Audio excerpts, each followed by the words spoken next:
Some things in Hollywood feel inevitable until they unravel in real time. Karla Sofía Gascón's journey this awards season seemed like one of them. A trans actress making history, a lead role in a bold film, major nominations, then a firestorm of social media backlash. What exactly happened? How did she respond? And what does this controversy tell us about fame, forgiveness, cancel culture, and power in cinema? Let us begin with who Karla Sofía Gascón is and why she had become a name people were watching closely. Gascón is a Spanish actress who for many years worked in television and film in both Spain and Mexico. She transitioned publicly since then. Her career has included acting, writing, activism. Her role in Emilia Res, directed by Jacques Audiard, catapulted her to international fame. She plays a cartel leader who transitions, who fakes her death, who tries to reconnect with family, complex, risky material, and she won awards for Cannes European Film Awards, among others. In 2025, Emilia Res led the Oscar race in many respects. The film earned 13 nominations, including Best Picture and Best Actress for Gascón. She became the first openly trans performer nominated in a category like that at the Oscars. That was already historic. Many were excited, many were rooting for her. The film, The Message. Then the past kicked back in. Old social media posts by Gascón between about 2019-2021 resurfaced. Posts containing language deemed offensive about Muslims, George Floyd, diversity in the Oscars, and other issues. Some of the posts included anti-Semitic or Islamophobic comments. Some mocked or criticized identities. These were years old, many deleted. Still, once they resurfaced, they spread swiftly. What was her immediate reaction? She apologized. "I am deeply sorry to those I have caused pain and acknowledged having hurt people." She deleted or deactivated her ex-Twitter account. She also gave interviews, including a long, emotional one on Spanish TV and on CNN Español. In some of those interviews, she said she is not racist, that she has always fought for a more just world. In one statement, she said that as someone from a marginalized community she knows suffering, that her intent was never to cause harm. Even with apologies, the consequences came fast and hard. Netflix, which was distributing Emilia Res, removed her from the film's awards campaign in many respects. She was excluded from certain promotional events, removed from posters, and many award bodies or events declined to fly her in or cover travel fashion expenses. Her publisher in Spain reportedly dropped her book. Some co-stars and even the film's director, Jacques Audiard, were reported to distance themselves publicly. The campaign behind the film shifted its focus away from her in the publicity materials. Gascón did not quietly accept everything. She defended herself in public statements, saying she has not committed any crime, that she should not withdraw her Oscar Best Actress nomination, maintaining that she believes in justice, love, inclusion. She expressed that she felt condemned without trial and that intent matters. She admitted error yet asked for context, for understanding, for forgiveness. The emotional toll was significant. Gascón described this as one of the most exposed times in her life, overwhelming, painful.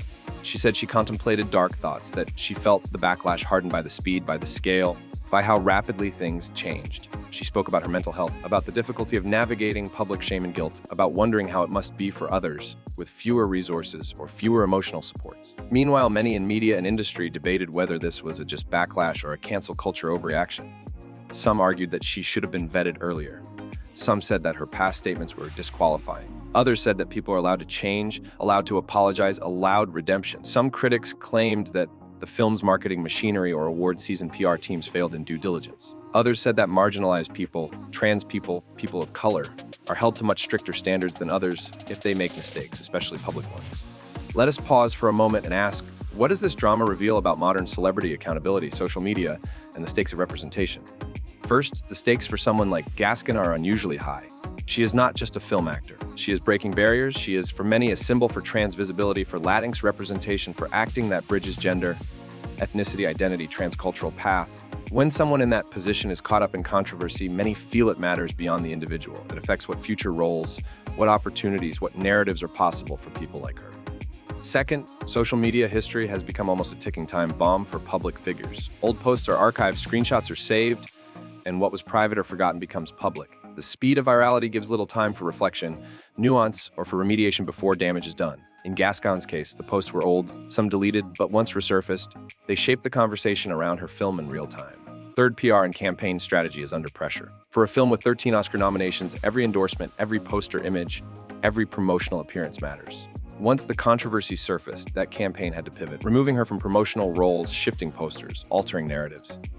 The film's backers and distributors attempted damage control, balancing between acknowledging the controversy and preserving the prestige of the rest of the film and its many contributors.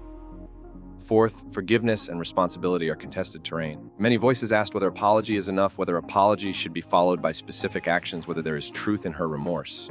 Others ask who gets forgiven and who remains vilified. Is there consistency? Are marginalized public figures held to a different standard? Are they less likely to be forgiven? Back to timeline, even as the controversy raged, Gascón did not withdraw from Oscar contention.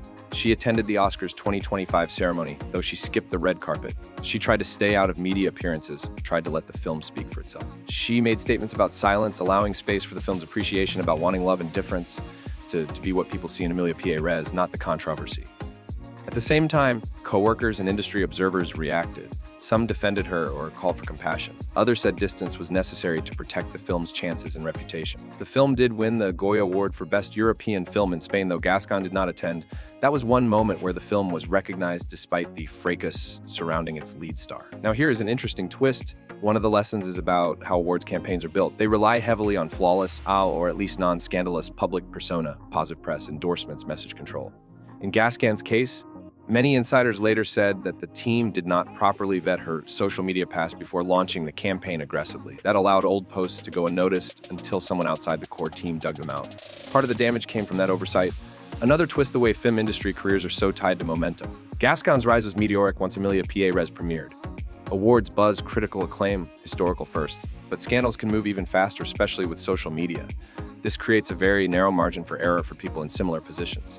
As we draw near to reflections, what might be the bigger implications beyond this single case? One implication is that studios, distributors, awards bodies will double down on background checks of talent, of verifying social media histories, of risk management. Campaigns may include clauses or statements about past behavior. Publicists will be hyper-vigilant.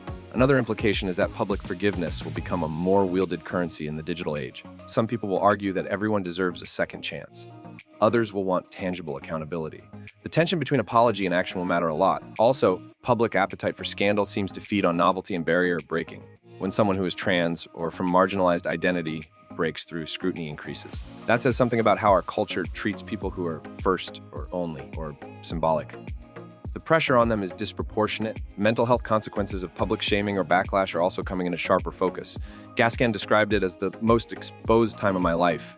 That feeling of exposure, of being judged in the court of public opinion, sometimes without possibility to fully respond, can be devastating.